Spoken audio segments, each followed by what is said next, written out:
Hi guys, Sony is launching new Xperia 10 Mark 5. This is a mid-range phone. Let's see the specifications. The smartphone will be powered by the powerful chipset Snapdragon. This is the one of the latest flagship chipset in the market. And to give more power to this handset, it has a 2.2 GHz octa-core processor.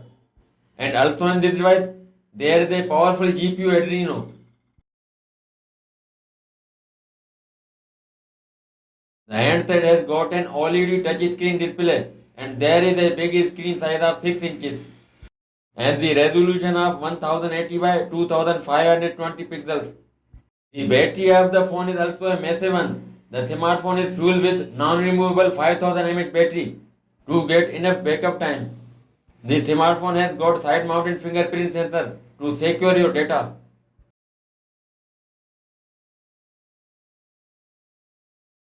The Sony 10 Mark 5 has got a triple camera setup.